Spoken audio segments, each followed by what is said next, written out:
Sir Topham Hatt was there. Hiro, while I was with the Thin Controller, I heard worrying news. Farmer McCall is waiting for his ducks. There are no tables or benches for the concert at tea time, and Edward is late for a concert at the town hall. Hiro gasped. Sir Topham Hatt was cross. Sir Topham Hatt was cross with him, and it was all his fault. Hiro felt worse than ever. He had been master of the railway, and now he was master of the muddle. I'm sorry, sir. I'm very sorry, sir. I knew you were very busy. I wanted to help, so I told the engines what to do. I didn't want to bother you, sir. Sir Topham Hatt gasped. You didn't want to bother me. I am controller of the railway. Nothing is more important to me than my engines being really useful. Hiro gulped. I know that now, sir. I'm not master of the railway. I'm master of the muddle. I can put this right. Please give me time. And Hiro wheezed quickly away. Hiro clickety-clacked onto the Fenland track. Percy was there. The ducks were swimming happily. Hello, Percy. Hello, Hiro. The ducks are very happy. I'm pleased to hear that, Percy. But now, you must take the ducks to Knapford. Sir Topham Hatt has orders for you. I thought we weren't to bother Sir Topham Hatt. I was wrong, Percy. Sir Topham Hatt didn't want that at all. But how can I get the ducks back into their crates? I will help you, Percy. Hiro blew his whistle. It sounded like a duck quacking. The ducks flapped and flew into their crates. Thank you, Hiro.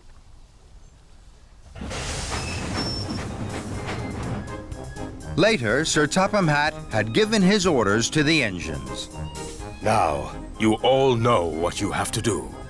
Chuff away and be really useful.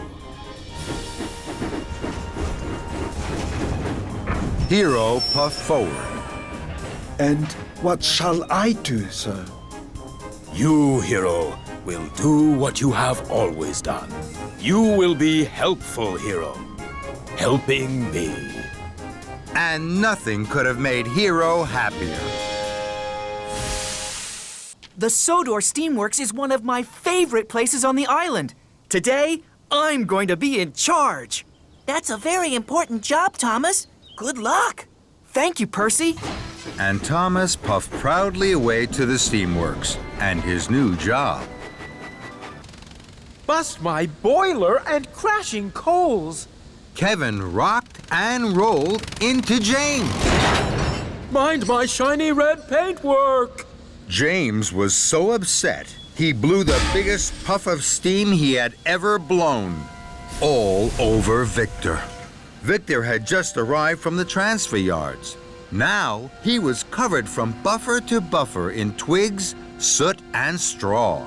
Victor's wheels wobbled and his steam stuttered. Sizzling Sodor! What has happened to my beautiful steamworks?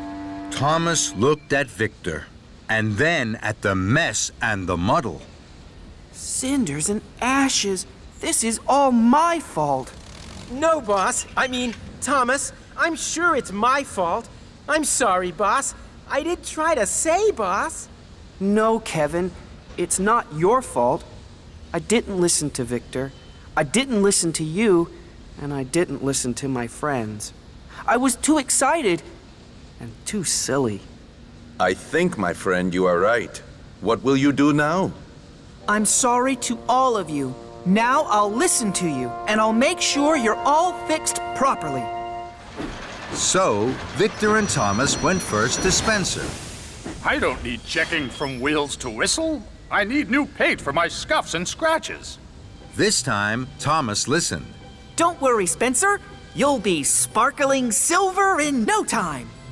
That made Spencer very happy. Next, Victor and Thomas talked to Henry.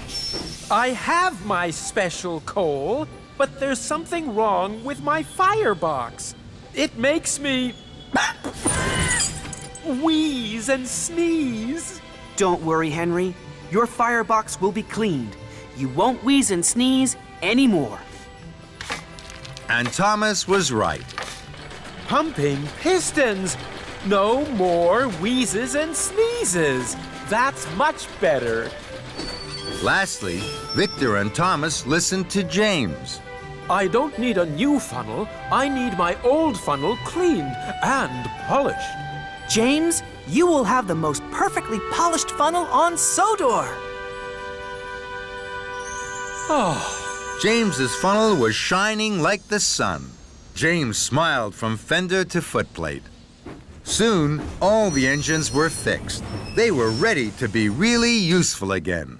Well done, my friend. Time to go home. Not quite, Victor. It's time to say thank you to Kevin. Anytime, boss. I mean, Thomas. And everyone laughed and laughed and laughed. Toby tried to biff them with his cow catcher, but they still wouldn't move.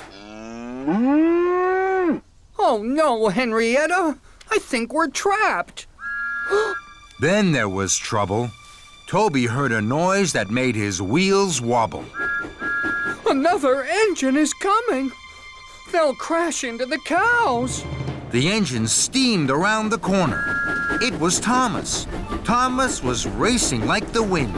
His firebox was fuming, and his boiler was burning brightly. I have to tell Thomas about the cows. I'll have to use this new whistle. Toby closed his eyes. His firebox flared. Steam blew into his new 3-chime steam whistle. It was the loudest whistle anyone had ever heard on Sodor. What was that? It was a 3-chime steam whistle. They're the best whistles ever. I wonder who blew that. Thomas heard the 3-chime steam whistle. Cinders and ashes! I must stop! He applied his brakes. Thomas screeched and skidded. Sparks flew and tracks trembled. Toby didn't dare look. Phew! Thank you, Toby. Your whistle told me there was trouble ahead. Toby felt very proud. I'm pleased I used my 3-chime steam whistle. It was even louder than my bell. Thomas was proud of his friend Toby. There's a fallen tree across the tracks. And Gordon is steaming straight towards it. Oh, no! Don't worry, sir. I know just what to do. Toby bubbled his boiler and pumped his pistons. He blew his 3-chime steam whistle as loudly and as boomingly as he could. Gordon heard Toby's whistle. He applied his brakes and screeched to a halt.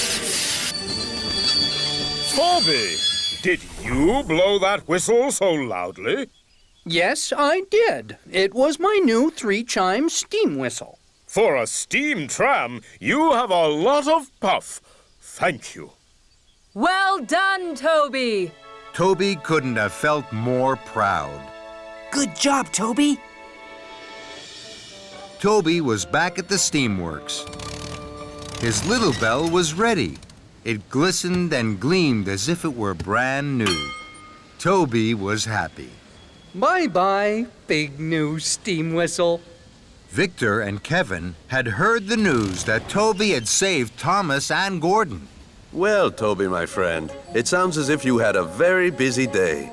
Did you like the new 3-chime steam whistle? It was very useful. You can keep it if you like, my friend. No, thank you. My bell is the best of all.